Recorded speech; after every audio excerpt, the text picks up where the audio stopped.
Assalamualaikum warahmatullahi wabarakatuh. Perkenalkan, nama saya Putri Zahrani dengan nomor NIM 20046019 dari jurusan Pendidikan Sejarah. Di sini saya membuat video menjawab pertanyaan ujian akhir semester dari mata kuliah Sejarah Indonesia Kuno semester 2. Langsung saja saya akan menjawab pertanyaan nomor 1. Pertanyaan nomor 1 yaitu, apa penyebab berakhirnya Kerajaan Mataram Kuno yang menjadi sebab berdirinya Kerajaan Medan Kemulan Dinasti Isyana? Jawabannya, penyebab runtuhnya Kerajaan Mataram Kuno itu adalah disebabkan karena adanya konflik eksternal dengan Kerajaan Sriwijaya. Konflik ini bermula dari diusirnya para putra dewa dari dinasti Shailendra dan kekalahan dalam perebutan tahta dengan rakyat pikatan dari dinasti Sanjaya.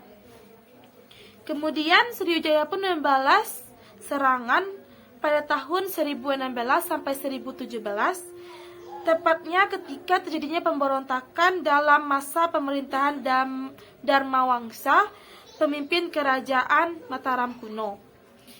Dan ada juga sebab lainnya adalah terjadinya kejadian alam, yaitu meletusnya Gunung Merapi yang menghancurkan Kerajaan Mataram Kuno. Itulah penyebab runtuhnya Kerajaan Mataram Kuno dan sebab berdirinya Kerajaan Medan Kemulan atau Dinasti Isyana. Pertanyaan nomor 2 yaitu, apa yang dilakukan oleh Airlangga yang menyebabkan Dinasti Isyana itu bisa bangkit dan mencapai puncak kejayaannya? Yang dilakukan oleh Airlangga ini memiliki kebijakan, salah satunya yaitu Airlangga memberikan hak istimewa pada beberapa kasta yang ada di kerajaan. Dan juga Airlangga pun membangun pembangunan pada dinasti Sanjaya pada masa itu. Seperti Airlangga itu memperbaiki pelabuhan Ujung Galuh di Muara Kalibrantas, membangun Sriwijaya Asrama tahun 1036, membangun Bendungan Waringin sebagai pencegah terjadinya banjir, dan juga dia membangun jalan-jalan yang menghubungkan pesisir ke pusat kerajaan, sehingga membantu para warga untuk melakukan perekonomian pada masa itu. Dan juga Airlangga yang paling dikenal yaitu Airlangga ini memiliki rasa toleransi yang kuat, sehingga dia membimbing atau melindungi dua agama, yaitu agama Hindu Shiva dan Buddha.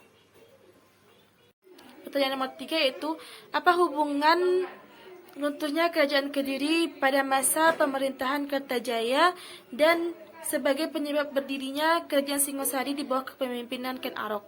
Jawabannya adalah, berakhirnya Kerajaan Kediri ini disebabkan oleh Raja Kertajaya ini meminta kepada kaum Brahmana untuk Brahmana ini bisa menyembah Kertajaya sebagai Tuhannya, sedangkan kaum Brahmana tidak ingin dan melakukan pemberontakan atau penolakan. Hal itulah yang menyebabkan kaum Brahmana pergi dari Kerajaan Kediri dan pergi ke daerah Tumpel, di mana di situ adanya Ken Arok, dan dia meminta perlindungan kepada Ken Arok. Karena Ken Arok pun ingin memerdekakan daerah Tumpel tersebut, ia pun mendukung kaum Brahmana, dan terjadilah pada masa itu penyerangan dari Kerajaan Kediri kepada Ken Arok, dan penyerangan itu berakhir dengan kemenangan yang dipimpin oleh Ken Arok, dan kekalahan dari kerajaan Kediri tersebut yang dipimpin oleh Raja Kertajaya. Itulah penyebab berakhirnya Kerajaan Kediri dan berdirinya Kerajaan Singosari. Pertanyaan nomor 3 yaitu, apa yang menyebabkan setiap pergantian pemimpin Kerajaan Singosari terjadinya pertumpahan darah? Alasannya adalah karena raja-raja pada Kerajaan Singosari ini memiliki ikatan darah yang menyebabkan setiap keturunan mereka itu memiliki rasa iri, dengki, dan dendam. Hal itulah setiap pergantian raja terjadinya pertumpahan darah atau perebutan kekuasaan.